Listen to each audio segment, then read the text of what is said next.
So I'm writing about digital nomads. So you're a digital nomad, right? Yes. And I've been a digital nomad for at least the last 3 years. So 3 years ago, I left my job. It was like actually 3 years ago to this week.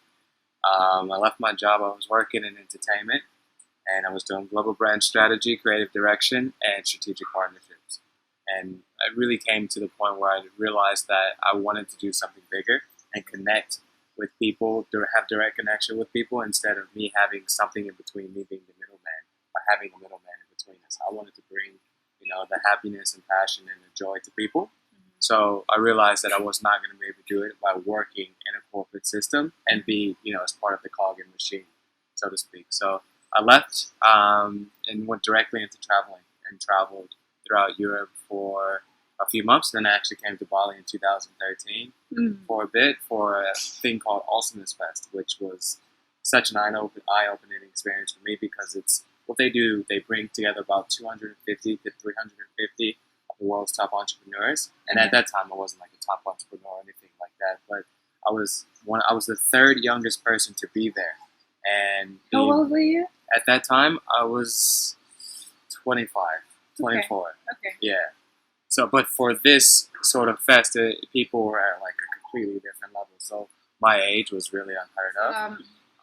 Why did you decide to quit your job? Because it was also creative and it was safe and with amazing brands like Disney, like DreamWorks, Paramount, Mind Valley as well. Mind Valley as well. Yeah, and TEDx and Nickelodeon, whatnot. So it was exciting. Yeah, well, some of those companies that you just mentioned are more so companies that I've done work with since leaving. Yeah, okay. So when we look at more entertainment-based companies, those were the ones that I was doing within the corporate sort of framework. And the reason I left is, I break it down to as simple as, it's the corporate world is meant for some people and it's not meant for other people. I just happen to be one of those people that's definitely not meant for, because I never understood this idea that here I am, I must put in 7 hours, 8 hours, 10 hours, how many hours a day. I must put in the same amount of hours as somebody else who has much lower productivity and much less focus and doesn't get things done as quickly as me. But yet I have to put in the same amount of time and I still get paid the same amount of money as them.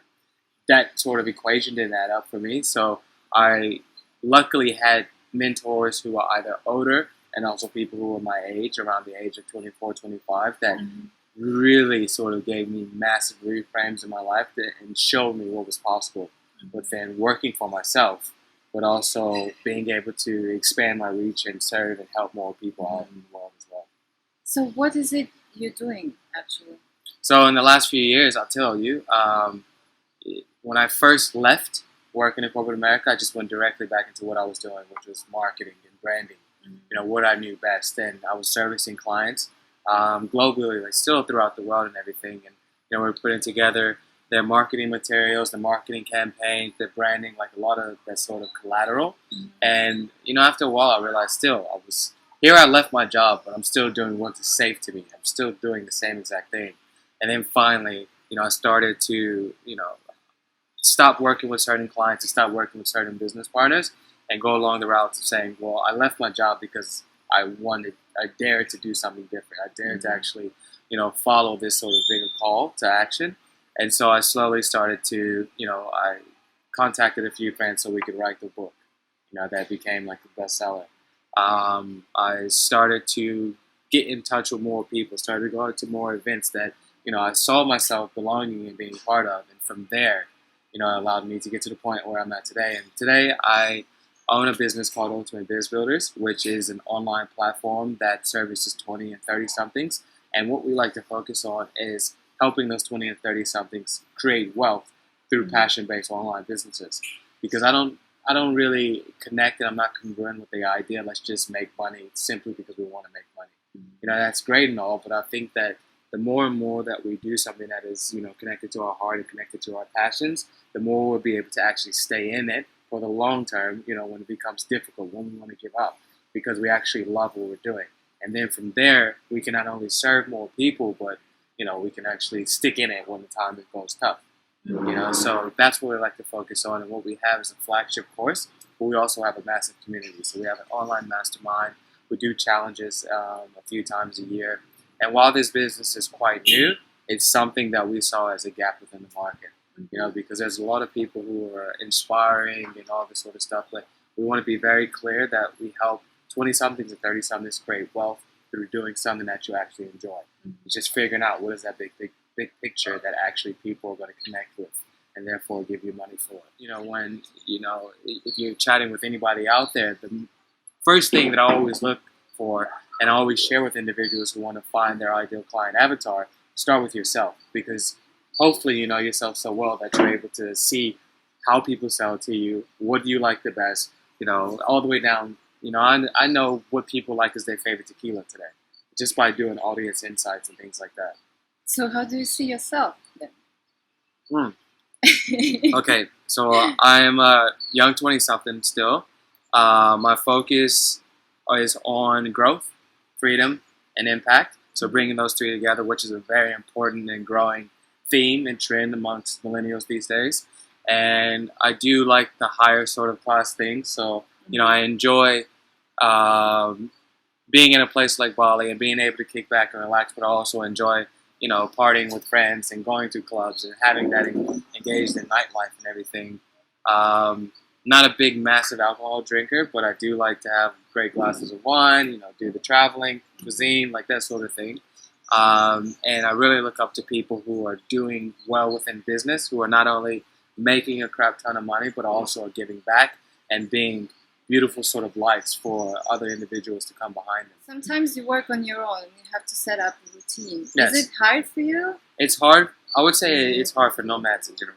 Yes. And the reason I say that is because as soon as you become a nomad, you kind of lose that sort of security, as far as security of where you're living, security of the community that you have around you, security of where the hell's the next gym, where is the closest gym. And there's a lot of people, I think, who create this facade that it is easy to travel the world and also to grow, like, let's say, a multi-million-dollar business. But I don't think that's true. And I actually miss having a home and having a base, because from that base, I envision, but I've also done it in the past, I can grow my roots out from there. And it's something that I will take advantage of later this year. So, discipline, if you have it, I think it's best to have had it beforehand and then to take it into your solopreneurship as a business or, an entrepreneur or anything like that. But if you don't have discipline before, it's going to be much harder for you to be an entrepreneur and be traveling at the same time.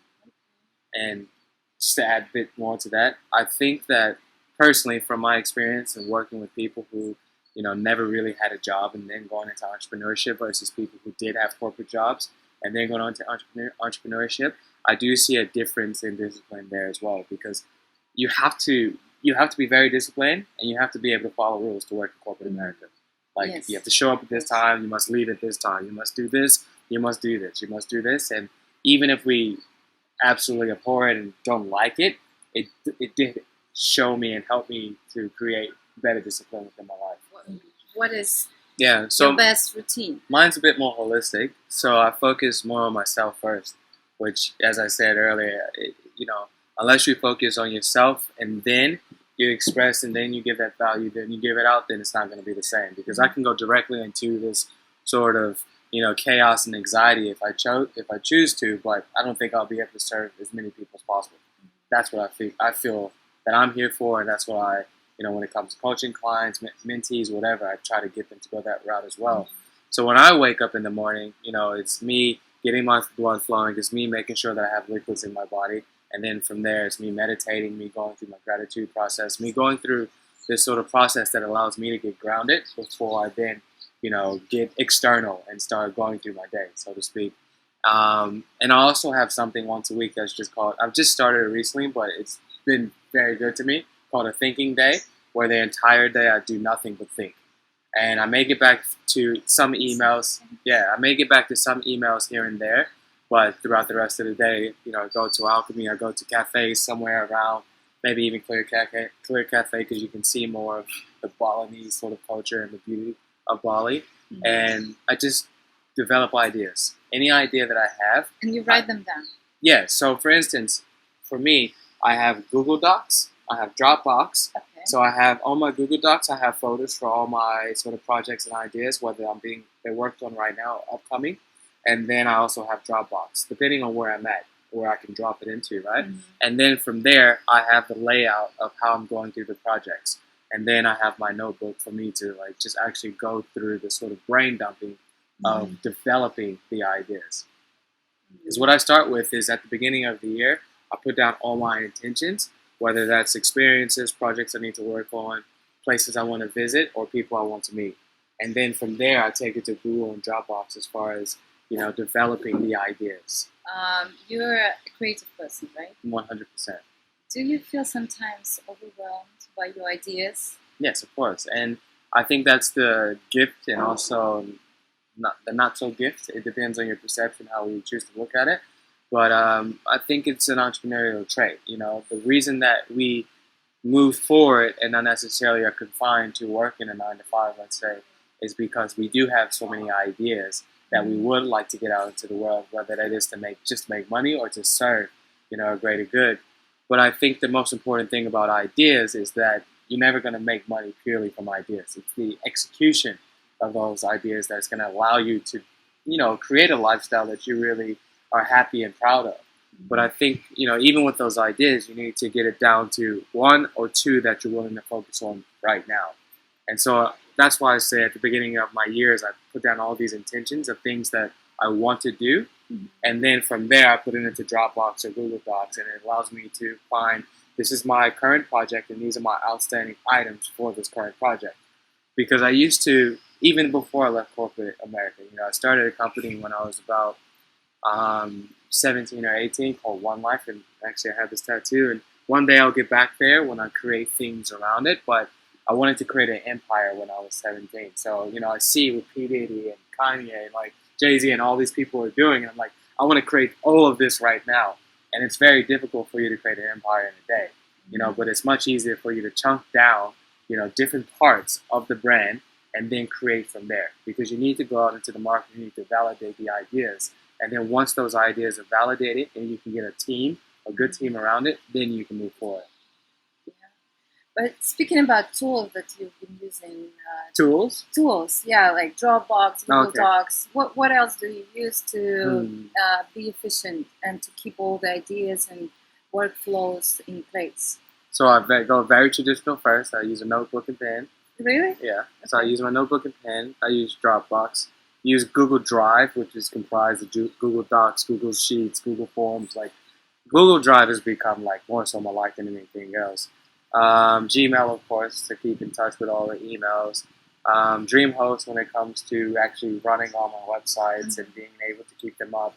Fusionsoft for customer sort of engagement. Yeah, and able to keeps me able to connect and stay in touch with my people, see their sort of what they're up to, Google Analytics to see exactly what they're doing. There's so many tools. I guess it depends on what specifically am I looking to accomplish or needing to understand. Or, yeah. And for example, for team communication? Slack. And Asana. That's great, yeah. You don't use Trello. Who? Trello. Nah, I use Trello. Trello is similar to, like, if you look at the overall layout and UX of Pinterest, it's very similar. So, yeah, exactly. And for me, unless I have this, which I'm not sure you want to take a video, but unless I have something like this, I'd rather not use digital boards. I'd much rather have something that I can write on in my house. So, do you think about having your own office like this? Without a doubt. Yeah? Yeah, because, for people, when we talk about big ideas and such a big thinker, I like to see it, and I like to be able to, like, let's say I want to... Exactly. Big visual person. Because I started out as an artist, so very much. So if I want to go take a nap, then I can wake up and I still see it without me needing to go and just look at it online. You started as an artist? Yeah. So I grew up as an artist. What was that? So graphic design? Well, so I grew up as an artist. No, none of that. Even though most people probably think I am, especially in Southeast Asia. Yeah. But I grew up as an artist, meaning that, as young as I possibly could go back, I started drawing. And then throughout high school, my focus was architecture, so I did architectural design and architectural sort of drawing and land layouts and all that. And then I went into college, and I did college. Did college throughout my entire college career. I did art throughout the majority of my college career, and I did painting, assemblage, sculpture, and that was really my focus. And I did it all the way up until my senior art show, and I came in like 4th place. So that was pretty cool. And then from there, I realized that you can either be really, really branded and then try to make your way as an artist, or I could put my skills together by taking left side and right side of my brain and do art that way. Because I look at marketing as nothing more than an art. Everything we do in life is art. Cooking, and that as I love as well, is art as well. But yeah, I just realized for myself that I wasn't ready to become a starving artist before becoming something else. Not knowing that I would be a starving entrepreneur before actually being in the position that I'm in more and more. Yeah. Can you tell me about the book? Because I think you're actually kind of covering all your ideas how to become successful in this book, right? Yeah. Before we continue, the number one way that anybody becomes successful is being consistent. Being consistent, assessing, being consistent, assessing, being consistent, and assessing.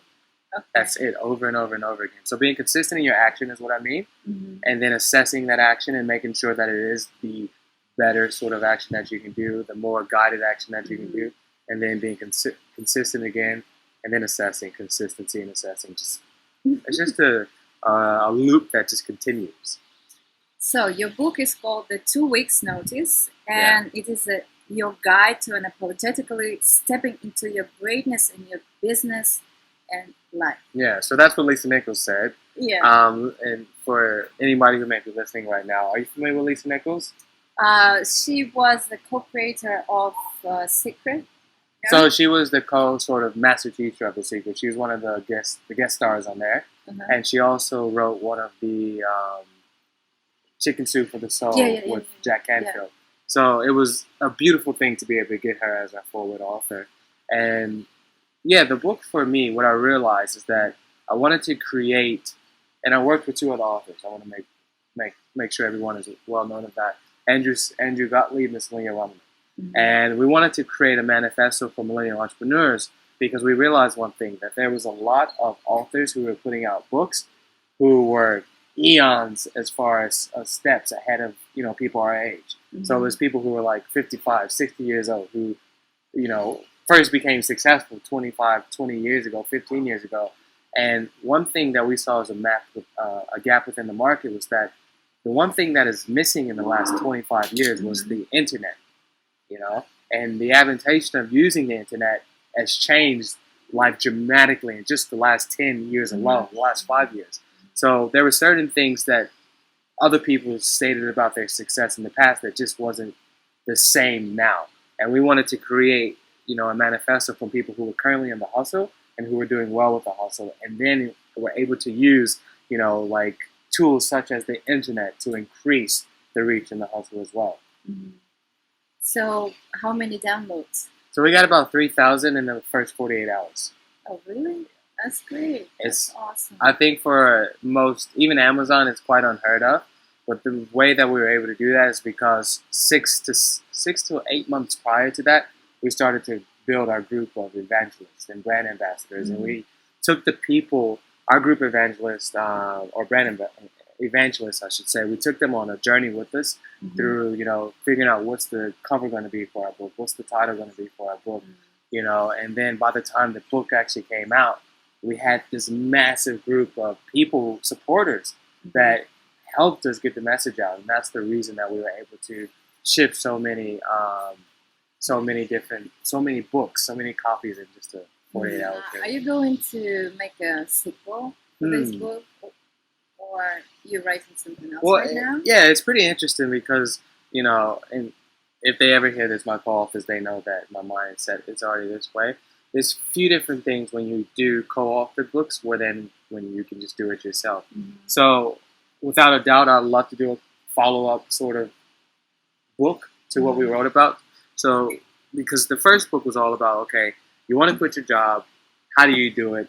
What sort of people should you have around you? How do you even, really know that you do have something bigger that you must follow in your life and something like that? And then, how do you find the mentors? How do you do joint ventures and partnerships and all that? So we do much more of like, out of the gate sort of methodology and sort of tips and strategies and stuff like that. So the follow-up book would be more so, okay, now you're out. How do you start making money? How do you start scaling up? So that's something that we discussed even when we were writing the book a few years ago. I've been a published author since I was about 12 years old, actually, which most people wouldn't know unless they ask me. Comic books?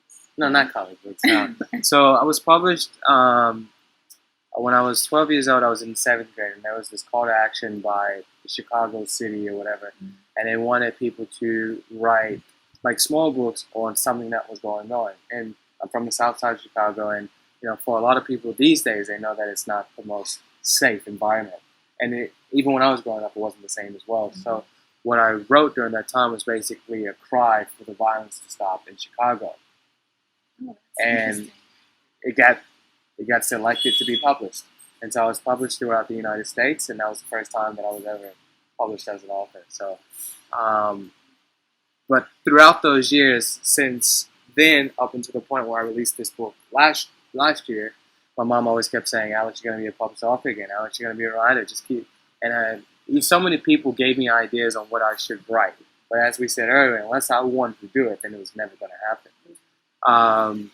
But now I am in the position where I do want to write, and I have books that are already written. I just never done anything with them. But I'm currently working on an idea, and I hope to shop it around with Hay House. That's the primary place that I want to have published with. And the idea behind it is how I've been able to use, positive psychology or positive thinking, the law of attraction, the law of affirmations, and basically consistency, and how a kid from the hood is able to use all of those sort of, frameworks and methodologies to get to the point that I'm in today, and then how other people can use the same thing in order for them to elevate and, up-level their lives. Because, there were so many odds that were stacked against me growing up.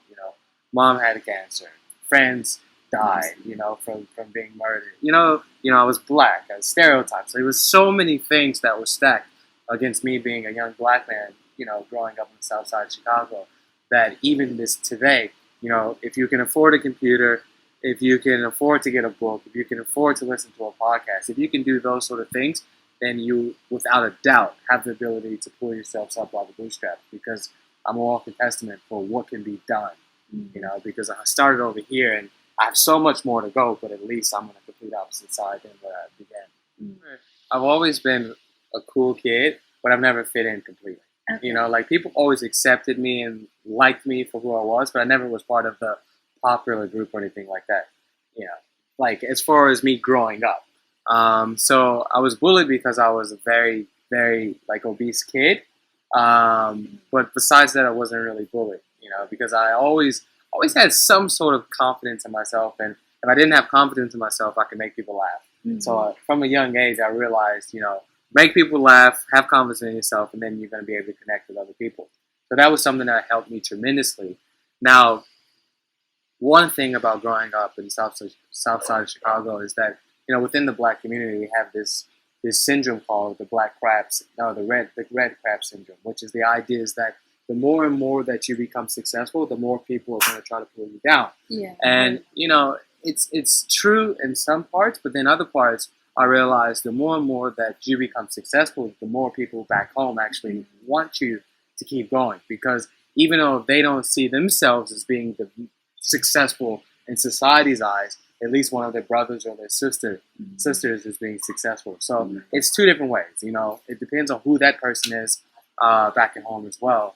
But it's an ongoing battle. It's an ongoing struggle. It's an ongoing beautiful journey. It depends on how you look at it. But just a few days ago in this area, I realized that one of my biggest core beliefs that was keeping me away from moving to the next part of my life, as far as my success sort of comfort zone, was that we got to the idea, the bigger I become, the bigger the target only becomes. Whether that's the ignorance of other people, whether that's people back home. So the more successful I get, the more people are going to want to talk crap about me, say bad stuff to me, or maybe even want to take me out or something like that, And then we got to the even deeper to the core value or the core sort of limiting belief that was keeping me back, that the bigger I become, the more I will lose myself in the process. Because congruency and authenticity is such an important thing to me that I see that, the majority of this out here is nothing more than a game. Business is a game. Everything is a game, really. And the more successful I get, the more I will lose myself in the process, because I see that you must be able to play politics if you want to become, massive in any sort of space or any sort of industry in the world. So one way that we are able to reframe that in its complete reframe to the opposite is, okay, the bigger I become, the better I become. So that allows me and that gives me permission to become as successful as I desire, but also it gives me permission to become a better person as I become more successful as well. So more loving, more, giving, more caring, better everything to everyone, and the more of service, the bigger light that I can be in the world as well. Do you cover any kind of lifestyle tips and tricks? So we do lifestyle tips as far as the physical and also the mental. So the mental is some of the things that we've talked about before. And then the physical is just making sure that you are, even if you don't have a gym, you're making sure you're coming up here, you're doing jump rope, you're doing calisthenics, you're doing something that keeps the blood flowing. You can even do yoga. You don't have to be doing too much. You can even do what is called here in Bali ecstatic dance in many parts of the world. You can just move your body. Something that allows you to keep your blood flowing.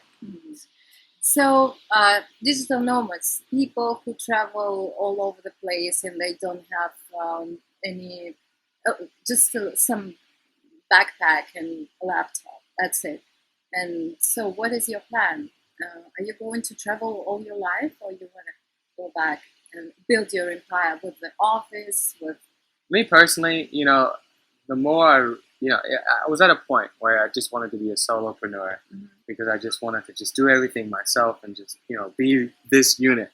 But the more and more I realized that I want to have not only reach in the world, but I see my ideas as something that can help so many people in the world and affect so many people in the world. I've realized that, one day I would like to get to the point where I do have an office. I do have a team right there. And it doesn't need to be massive or anything, but it does need to be something that allows me to expand that reach. Because, when I look at what I want to accomplish, I have to realize something. And it's something that just happened over the last few months. Me going back to Chicago, visiting my parents, visiting my family, visiting Chicago in itself, and realizing that, a lot of black people and minorities back home, they don't look up to other people. They only look up to people who are themselves. And, if we are not there to be those lights, if we're not there to be those guides and those mentors and those coaches, then we're gonna be like a forsaken race for a very long time. So what I realized for myself is that I must give back. And I don't allow that to cloud my judgment right now. What I need to do for my life, I'm enjoying traveling. So I'm not back on the south side of Chicago, like instilling and integrating and doing all this sort of things. And I don't have a plan to do it anytime soon. But what I can do is take my gifts. So my gifts of creativity, my gifts of coming up with lists, and creating things and creating products and creating, frameworks and putting it out there so people back home and people throughout the entire world can actually use them, because at the end of the day, I only want people to be happy, and, I go because back. This makes you happy. What makes me happy? Making other people happy.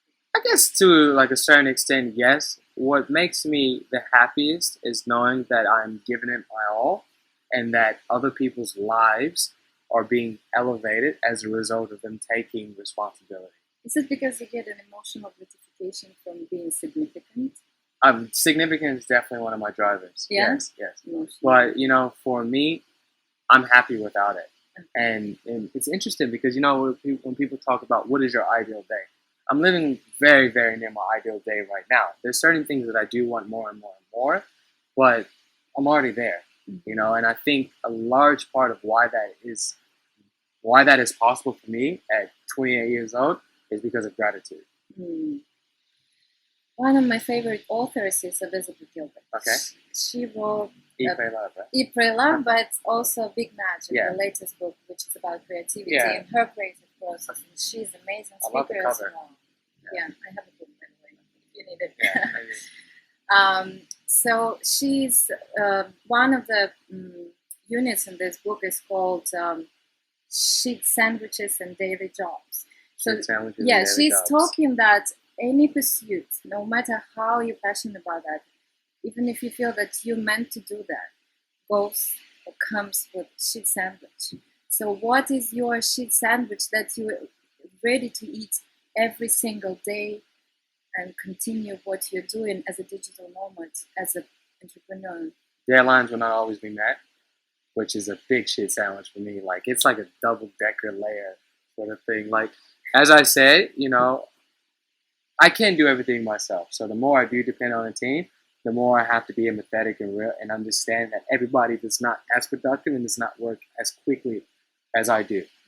So that's a big, big crab sandwich that I eat every single day, which is, not always meeting the deadlines that I want, and that, I have very high standards. So that is a big one. What is another shit sandwich I eat like every day?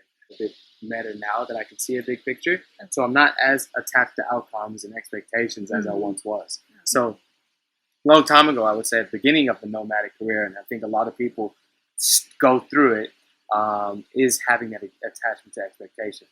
And me having the practice, as we said earlier, of the meditation, of doing Vipassana, I've done a bunch of that sort of stuff, allows me to have non-detachment more and more and more and more. And it helps me within business as well. And there's no sort of guess why people like Oprah, Richard Branson, some of the most successful and richest people in the world believe in having this sort of personal practice of meditation, because it increases their non-attachment. Any advice to those who want to become digital nomads? Just starting? Well, my very, very first thing, if you just think you want to become a digital nomad, but you're not willing to put in all the efforts that it takes to be a digital nomad, don't do it. Just being very, very honest. I think that it's this facade it's a beautiful, beautiful facade that is being created by using tools such as Instagram and Twitter and Facebook. And what people are doing, and I call them minimum wage millionaires. So what a lot of people are doing, they're going to places like Bali, to Indonesia, Bali, Indonesia, same thing, but Thailand, Cambodia. And they're going to all these beautiful places, with a coconut on this lap and a computer on this lap, and then they're taking a photo, and it's like, look at my beautiful life. I'm a digital nomad. So what I'm saying is that the idea of a digital nomad as what it should mean has lost its emphasis, because everybody is calling themselves a digital nomad these days. But if you really, if you really are a business owner and you just so happen to be a vagabond and somebody that travels, make sure that you're actually creating something that not only serves yourself, but also serves other people. And so for people that want to be that, a self-serving, but also tribe-serving or community-serving digital nomad, my tips for them are be consistent, be congruent, add a lot of value, and make sure you're taking care of yourself. Because it's only through taking care of yourself that you're able to do the other things and then able to serve as many people as possible. Oh, I love his list. Yeah, my list. They're all on these fingers here. Thank you so much, Alex. Yeah, appreciate that. It's a pleasure to talk to you. That was great. Yeah. Awesome. Thank you. WhySoDigital? It's just find your message, be consistent in that message, assess the message, tailor the message, figure it out, and just keep going. Just over and over and over. How do you come up with all these lists all the time? I don't know. You have them in your mind already prepared? I don't know. I'm channeling them. I don't know. Who knows?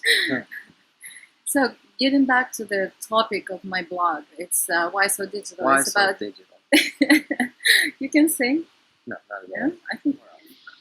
Have you had this thought that, that guy just made the project that I was thinking about, and actually it's written down in my Dropbox or my Google Doc, and I just didn't have time, and this guy is making tons of money out of it. I can tell you one specifically, Pinterest. Okay, Pinterest. Really? It's so crazy because Pinterest, if I remember correctly, came out around 2011. And I remember that it goes back to Dropbox and Google Drive or Google Docs or whatever. I have for many, many years, let's take Google Drive, I would put a folder in there. One photo is inspiration, one photo is design, one photo is cars. And I would just put all these different folders. And then I would just go through the internet and I would find, this is cool, let me save this. And I put it into that folder. Oh, this is great inspiration, let me save that. Let me put that into the folder. So when then Pinterest came out, and I was like, That's the idea that I've been. That's not even the idea that I've had. That's what I've been doing for many years. It's just they scaled it up and they allowed other people to do it, and they allowed other people to be able to see it and engage with it and all that. And I remember I told my mom, I told my sister, I told a bunch of people. I was like, "Fuck, that was that." Sorry, but that was like the idea that I had. Yeah, for that's the word. Yeah, for that. that's the idea that I have for such a long time. It's just, as I was saying earlier, this person took the idea and executed it, whereas here I was just doing it.